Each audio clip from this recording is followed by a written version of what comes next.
La gravité n'existe pas? C'est ce qu'affirment de plus en plus de scientifiques. Einstein, le plus grand physicien de tous les temps, avait une compréhension révolutionnaire de la gravité. Mais s'est-il finalement trompé? Dans cette vidéo, nous révélons les découvertes spectaculaires qui bouleversent complètement notre compréhension de la gravitation. Alors restez absolument jusqu'à la fin si vous êtes prêts pour une crise d'identité physique. Bienvenue à tous.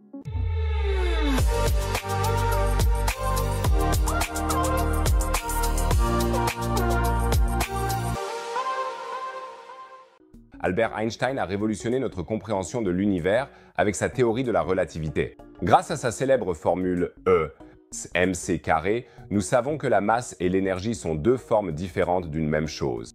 Une petite quantité de masse peut être transformée en une énorme quantité d'énergie, car elle est multipliée par le carré de la vitesse de la lumière. Au fait, n'hésitez pas à vous abonner à la chaîne si ça vous plaît jusqu'ici.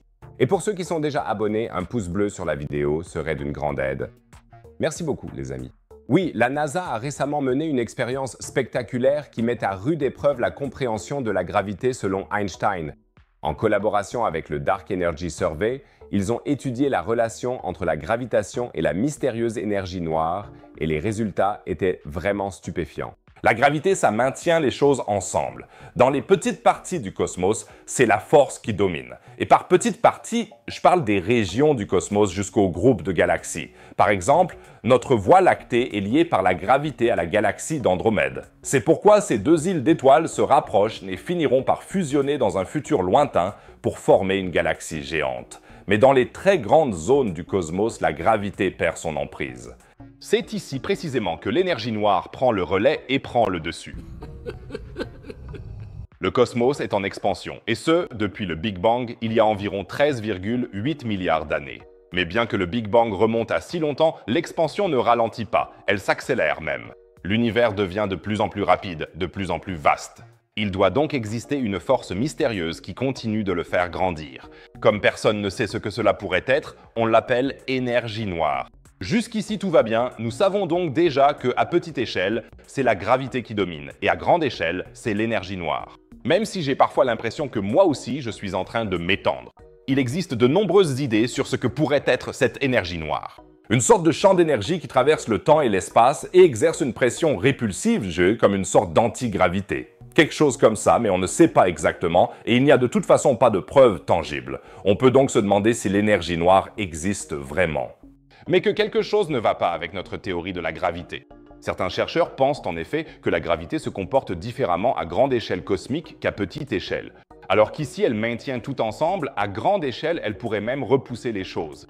Ou bien elle a changé au cours de l'évolution du cosmos. Peut-être était-elle plus forte au premier jour de l'univers et est-elle devenue progressivement plus faible. Une diminution continue de la force de la gravitation depuis quelques milliards d'années expliquerait plutôt bien l'accélération croissante, non ?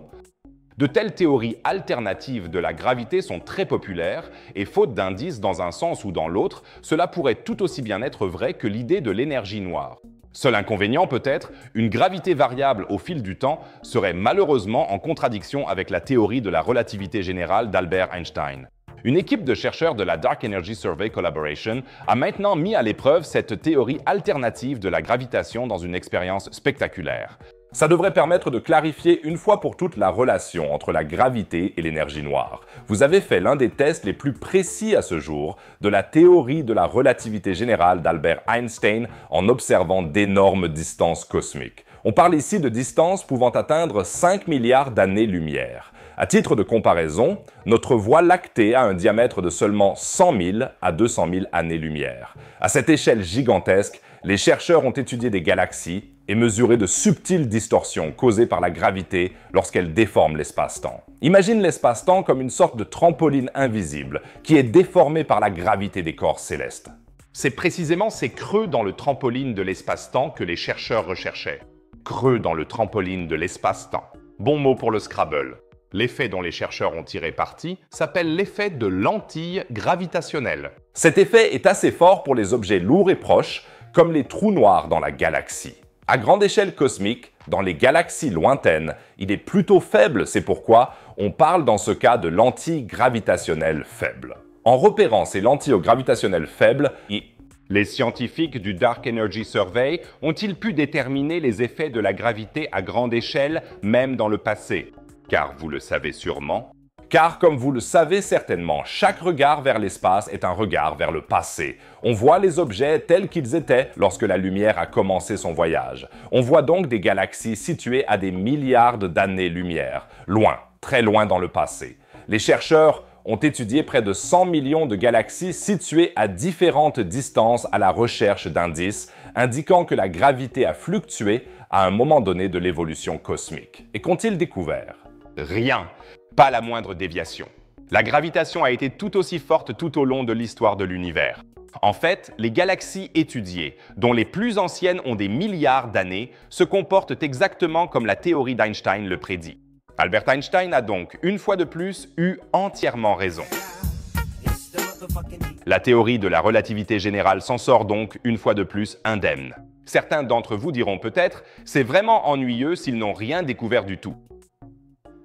Pas du tout, car ils ont bel et bien découvert quelque chose. Et bien que les autres théories sur la gravité ne sont probablement pas correctes et que l'énergie noire existe sûrement. Parce que si ce n'est pas la gravité elle-même qui est responsable de l'accélération, de l'expansion de l'univers, c'est sûrement cette mystérieuse énergie noire. Ce qui nous ramène malheureusement à la question, mais qu'est-ce que c'est donc que cette énergie noire? Et quelques derniers doutes sur la théorie de la gravité d'Einstein sont encore permis. Agnès Ferté, une chercheuse qui a participé à l'étude, dit « Il y a encore de la place pour remettre en question la théorie de la gravitation d'Einstein, car les mesures deviennent de plus en plus précises. On a encore beaucoup à faire avant d'être prêt pour Euclide et Roman. C'est pourquoi il est important qu'on continue à bosser sur ce problème avec des scientifiques du monde entier. » Par Euclide et Roman, elle fait référence à deux télescopes spatiaux qui devraient nous rapprocher considérablement des réponses à ces grandes questions. Le télescope spatial Euclide de l'ESA, qui a été lancé en 2023, est entièrement dédié à la recherche de l'énergie noire. Roman sera, comme James Webb, un télescope spatial infrarouge, mais il sera plus axé sur les très grandes échelles cosmiques, tandis que James Webb pourra plutôt se concentrer sur des objets individuels. Roman sera donc parfait pour examiner de plus près les relations dans des zones situées à des milliards d'années-lumière, mais il ne sera pas lancé avant 2026 au plus tôt. Il existe une autre énigme qui occupe les physiciens depuis des décennies. Si Einstein a raison et que la vitesse de la lumière représente la limite absolue dans l'univers, pourquoi la gravité semble-t-elle alors agir instantanément? Ne devrait-elle pas, elle aussi, mettre du temps à se propager? Cette question nous conduit à l'un des aspects les plus fascinants de la théorie de la relativité. L'un des aspects les plus déroutants de la gravitation est en tout cas qu'elle semble agir immédiatement, c'est-à-dire de façon instantanée. Ou bien la force gravitationnelle du Soleil qui retient la Terre se propage-t-elle aussi à la vitesse de la lumière vers nous? Pour résoudre cette énigme, nous devons nous plonger un peu plus profondément dans la physique d'Einstein. Dans sa théorie de la relativité, Albert Einstein a découvert que l'espace et le temps sont indissociables. Ensemble, ils forment l'espace-temps, et la gravité influence l'espace-temps. Plus un objet est lourd, plus l'espace-temps, que nous pouvons imaginer comme une sorte de grille pour simplifier, est courbé. Vous aussi, vous influencez l'espace-temps simplement par votre poids. Cela ne veut bien sûr pas dire que vous êtes gros. Une autre découverte importante d'Einstein fut qu'il existe une vitesse maximale dans le cosmos. On appelle ça la vitesse C. La théorie de la relativité dit que la vitesse de la lumière qui se déplace dans le vide ne change jamais. Avec environ 300 000 km par seconde, la lumière a la vitesse la plus élevée dans l'univers. Et ça ne vaut pas que pour la lumière. Même si l'on parle couramment de la vitesse de la lumière, cela s'applique également à toutes les autres ondes électromagnétiques. D'où provient cette vitesse maximale? C'est un peu compliqué, mais j'ai essayé de l'illustrer dans ce schéma professionnel. Un vaisseau spatial qui vole dans le cosmos se déplace dans l'espace et le temps. Plus il va vite dans l'espace, plus le temps passe lentement. Vous vous souvenez du concept de l'espace-temps. Maintenant, imagine un photon, une particule de lumière. Il se déplace bien sûr beaucoup plus vite qu'un vaisseau spatial, à savoir à la vitesse maximale c. Cette vitesse a une influence tellement énorme sur l'espace-temps que la composante temporelle disparaît complètement. Le temps est tellement ralenti qu'il s'arrête. Pour la lumière, il n'existe donc en quelque sorte pas de temps. Et cela représente l'exploitation maximale de la relation entre l'espace et le temps. On ne peut pas aller au-delà de la disparition totale de la composante temporelle, et c'est pourquoi la vitesse maximale est atteinte précisément à ce point de vitesse. Je vois déjà les points d'interrogation dans vos yeux. Peut-être que certains d'entre vous se demandent maintenant, mais pourquoi la vitesse maximale se situe-t-elle précisément à ce point? C'est alors, en principe, une question philosophique de savoir pourquoi les lois de la nature sont exactement telles qu'elles sont. C'est en quelque sorte le code de programmation de notre réalité, comme les lois de la matrice qui nous sont imposées. N'hésitez pas à me faire part de vos idées dans les commentaires. D'où viennent les lois de la nature? Quelle est la cause des lois physiques de notre cosmos? Une sorte de matrice ou quelque chose de complètement différent? Je serais très intéressé de savoir ce que vous en pensez et je m'efforcerai de répondre à autant de commentaires que possible, c'est promis. Mais revenons maintenant à la gravité. Comment la gravitation se comporte-t-elle dans cette interaction entre la vitesse, l'espace et le temps? Isaac Newton, le découvreur de la gravité, à qui, selon la légende, une pomme serait tombée sur la tête, croyait que cette force se propageait sans aucun décalage temporel. Albert Einstein, dans sa théorie de la relativité, disait par contre que la gravitation ne pouvait se déplacer qu'à la vitesse de la lumière. Qu'en est-il vraiment? La force de gravitation du Soleil n'agit-elle pas immédiatement sur nous? Si le Soleil disparaissait maintenant, sa force de gravitation disparaîtrait-elle immédiatement ou faudrait-il environ 8 minutes pour qu'on le remarque? C'est en effet le temps que met la lumière pour aller du Soleil à la Terre. Il y a quelques années, une équipe de chercheurs de l'Université de Columbia a lancé une expérience très astucieuse pour répondre une bonne fois pour toutes à cette question. Et pour cela, ils ont été aidés par le poids lourd planétaire de notre système solaire, Jupiter. Jupiter est 2 fois plus massif que toutes les autres planètes du système solaire réunies. Il pèse donc vraiment lourd sur la balance. Est-ce déjà du body shaming planétaire? Voici donc à quoi ressemblait l'expérience des chercheurs. Pendant que Jupiter passait dans leur champ de vision, les chercheurs ont observé avec plusieurs télescopes connectés la lumière d'un quasar, c'est-à-dire le centre actif et très énergétique d'une galaxie lointaine. La force gravitationnelle émise par Jupiter déviait légèrement la lumière de ce quasar. Ils ont donc utilisé Jupiter comme une lentille gravitationnelle. Les scientifiques ont ainsi pu calculer la vitesse de propagation de la gravité. Donc, une méthode aussi simple que géniale. Le résultat, la gravité n'agit pas instantanément, elle se propage à la vitesse de la lumière. Cela a également été confirmé plus tard par les premières mesures des ondes gravitationnelles. Les ondes gravitationnelles désignent une sorte de vibration de l'espace-temps qui se produit lorsque 2 objets massifs entrent en collision. Quand 2 trous noirs fusionnent, par exemple, le réseau de l'espace-temps commence à trembler. Et ce tremblement a été détecté pour la première fois en septembre 2015 par les scientifiques de la collaboration LIGO, après qu'Albert Einstein l'ait prédit il y a près de 100 ans. Les ondes gravitationnelles ne sont possibles que si la gravité se propage à la vitesse de la lumière. D'après la physique newtonienne, à laquelle certains scientifiques adhéraient encore à l'époque, une telle onde serait inconcevable, car la gravité atteindrait immédiatement la Terre. En résumé, la gravitation se déplace aussi vite que la lumière, et bien que cela ait longtemps été controversé, cela peut désormais être considéré comme prouvé. Mais il reste tout de même quelques questions à se poser. Par exemple, si c'est le cas, pourquoi la lumière ne peut-elle pas s'échapper d'un trou noir? Alors que la gravitation, si. Cela repose cependant sur une idée fausse d'un trou noir. En effet, le trou noir n'émet pas de gravitation depuis son intérieur, mais le trou noir est lui-même le champ gravitationnel. Autrement dit, la gravitation n'a même pas besoin de quitter le trou noir. Le trou noir en lui-même est un champ gravitationnel figé. La gravitation peut être statique, les ondes gravitationnelles se déplacent aussi vite que la lumière. Après cette digression sur la vitesse de la gravité et de la lumière, j'ai pensé au film Interstellar. L'idée y était présentée qu'il existe une force encore plus puissante et plus rapide dans l'univers, l'amour. Même la courbure de l'espace-temps ne peut l'arrêter. Et c'est pourquoi je vous propose une belle citation qui serait « Mais il faut toujours rester prudent » d'Albert Einstein. On ne peut pas rendre la gravitation responsable du fait que les gens tombent amoureux. Comment peut-on expliquer un phénomène aussi important que le premier amour avec les moyens de la physique? Pose ta main sur une cuisinière pendant 1 minute et ça te semblera 1 heure. Passe 1 heure avec une fille géniale et ça te semblera 1 minute. C'est ça la relativité. La vitesse de la gravité nous amène à un sujet encore plus profond, le temps lui-même. Les scientifiques pensent aujourd'hui qu'ils peuvent, grâce aux ondes gravitationnelles, remonter jusqu'au commencement du temps.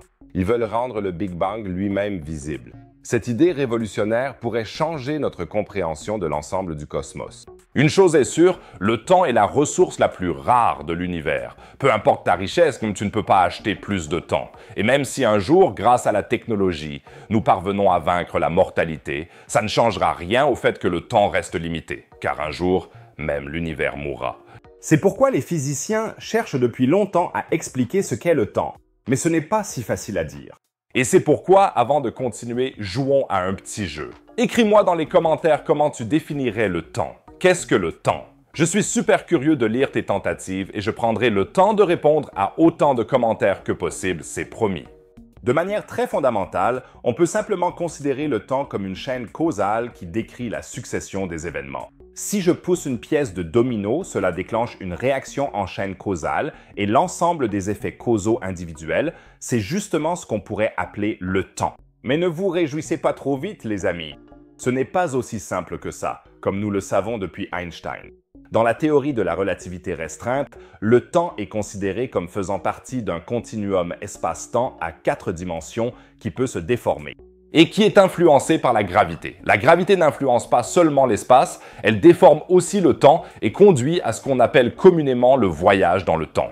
Si tu passes 5 minutes à côté d'un trou noir comme Gargantua dans Interstellar et que tu reviens ensuite sur Terre, tu remarqueras que plusieurs années se sont écoulées ici. Donc si le temps fait partie du continuum espace-temps à 4 dimensions, il existe d'une manière ou d'une autre, non. Et pas simplement une simple succession d'une chaîne causale. Mais si le temps existe vraiment physiquement, où se trouve-t-il alors? Il devrait alors, comme tout le reste, être d'une certaine manière ancré au niveau subatomique. Tout dans cette pièce ici peut être retracé jusqu'aux structures les plus petites, au niveau quantique. Vous n'êtes qu'une configuration particulière de quarks. Vous êtes bien sûr le plus bel amas de quarks que j'ai jamais vu. Mais une particule subatomique du temps ne semble pas exister. Du moins, nous ne l'avons pas encore découverte.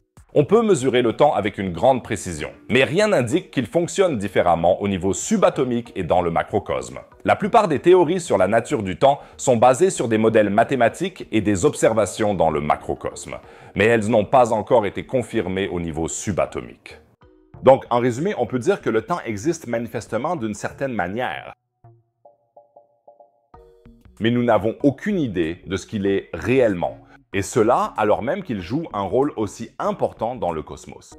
Car tous les développements cosmologiques se déroulent sur une échelle de temps.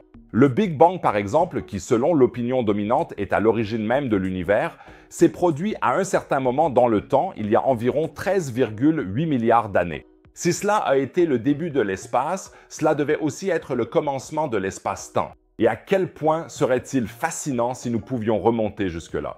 Certains d'entre vous, petits malins, vont maintenant objecter.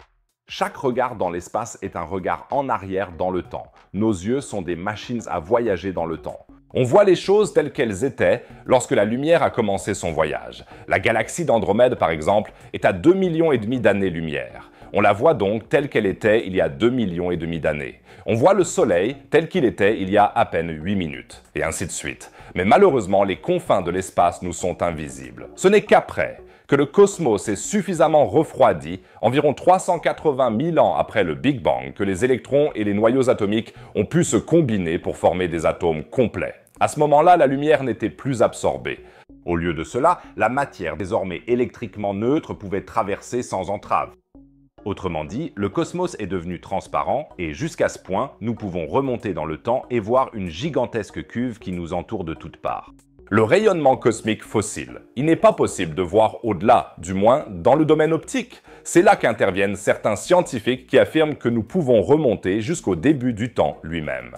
Dipen Garg, doctorant participant au projet, déclare « Nous ne pouvons pas voir directement l'univers primitif, mais nous pouvons peut-être le voir indirectement en observant comment les ondes gravitationnelles de cette époque ont influencé la matière et le rayonnement. » Les ondes gravitationnelles sont des perturbations de l'espace-temps, provoquées par la gravitation des corps célestes. Plus les objets sont massifs, plus les déformations de l'espace-temps sont marquées. Par exemple, lorsque des trous noirs ou des étoiles à neutrons, c'est-à-dire des objets incroyablement denses, entrent en collision, l'espace-temps commence alors à osciller de manière perceptible et des scientifiques ingénieux sur Terre peuvent mesurer cela à l'aide d'instruments très coûteux. Et l'idée des chercheurs est la suivante. Et si nous remontions les ondes gravitationnelles du tout jeune cosmos et, et ainsi obtenir des infos sur le début de tout. Le Big Bang était évidemment un événement qui a libéré une énorme quantité d'énergie et qui a dû faire vibrer l'espace-temps. Cependant, le Big Bang remonte déjà à quelques jours, ce qui rend assez difficile la détection des ondes gravitationnelles très anciennes. Notre technologie est actuellement limitée à la détection des ondes gravitationnelles dans le domaine des collisions de masse stellaire, des trous noirs et des étoiles à neutrons. Des ondes gravitationnelles primordiales issues du Big Bang? Aucune trace. Mais les chercheurs ont désormais développé une méthode révolutionnaire, et ce dans le domaine de la physique des plasmas. Cela n'a rien à voir avec le don de plasma sanguin, grâce auquel, en tant qu'étudiant pauvre, j'ai gagné beaucoup d'argent autrefois. En général, lorsque la température augmente, les substances passent successivement de l'état solide à l'état liquide, puis à l'état gazeux. Si la température augmente encore, il se forme un plasma. C'est pourquoi on l'appelle aussi le quatrième état de la matière. Les chercheurs ont maintenant utilisé la propagation des ondes électromagnétiques à travers le plasma comme simulation des ondes gravitationnelles dans l'univers et ont établi une série d'équations qui décrivent ce qu'il faut rechercher lorsque les ondes gravitationnelles se déplacent à travers les étoiles et le gaz dans les profondeurs de l'espace. Ou comme le dit Diepengarg, on a en gros appliqué le mécanisme des ondes de plasma à un problème d'ondes gravitationnelles. C'est une méthode géniale pour en savoir plus sur le phénomène cosmique insaisissable des ondes gravitationnelles à l'aide de méthodes de recherche terrestre. Et les chercheurs ont effectivement fait une découverte très intéressante. La propagation des ondes gravitationnelles à travers la matière génère un signal détectable. Par exemple, des changements dans la lumière produite par les étoiles ou les énormes nuages de gaz dans l'espace entre les étoiles. Ces signaux peuvent révéler des ondes gravitationnelles qui sont actuellement hors de notre portée. Avec cette méthode, on a la clé pour jeter un regard indirect sur le temps qui s'est écoulé depuis le Big Bang. Et les ondes gravitationnelles nous renseignent sur plein de trucs. Puisque les ondes gravitationnelles sont générées par l'accélération de masse, elles peuvent, par exemple, nous fournir des informations sur le mouvement de la matière et du rayonnement dans l'univers primitif. Comment les éléments se sont-ils formés? Comment les premières étoiles sont-elles apparues, puis les premières galaxies? Elles peuvent aussi nous dire comment l'expansion de l'univers a évolué au fil du temps et mettre fin à une dispute sans fin sur la constante de Hubble, c'est-à-dire la vitesse à laquelle le cosmos grandit. Les ondes gravitationnelles primordiales peuvent aussi nous aider à mieux comprendre la nature de l'énergie noire et de la matière noire, qui représentent ensemble environ 95% de l'énergie de l'univers. Et à ce sujet, nous n'avons toujours pratiquement pas la moindre idée. Il semble donc qu'il y ait partout dans le cosmos des horodatages invisibles pour nous, marquant le temps depuis le Big Bang, que nous pourrions lire grâce à la nouvelle méthode inspirée par la physique des plasmas, et ainsi obtenir des réponses aux plus grandes questions qui soient. Qu'on ne vienne plus dire que la science n'est pas passionnante. Les chercheurs ont donc découvert que ces faibles ondes gravitationnelles génèrent un signal que nous pouvons détecter. Il ne reste plus qu'à ce que quelqu'un le fasse, afin que nous puissions réellement jeter un œil sur les débuts du temps. J'espère que vous êtes désormais tous des experts en gravitation. Si vous ne voulez plus manquer aucune percée dans la recherche, pensez à vous abonner à la chaîne dès maintenant et n'oubliez pas de mettre un pouce bleu à la vidéo pour qu'on atteigne les 5000 likes. Cela me ferait vraiment plaisir. Et à propos de découvertes mystérieuses, la NASA vient tout juste de trouver quelque chose d'absolument incroyable à l'intérieur de la Lune. Une anomalie gigantesque qui remet en question tout ce que nous pensions savoir sur notre satellite. Cette découverte pourrait changer l'avenir de l'humanité et déclencher une véritable course à l'espace vers le pôle sud de la Lune. Pour tout savoir sur cette spectaculaire anomalie lunaire, cliquez absolument sur la vidéo affichée en haut à droite. C'est vraiment passionnant. Et en bas à droite, vous trouverez une autre vidéo sur la science et l'espace. Sinon, je vous dis à la prochaine vidéo. Prenez soin de vous.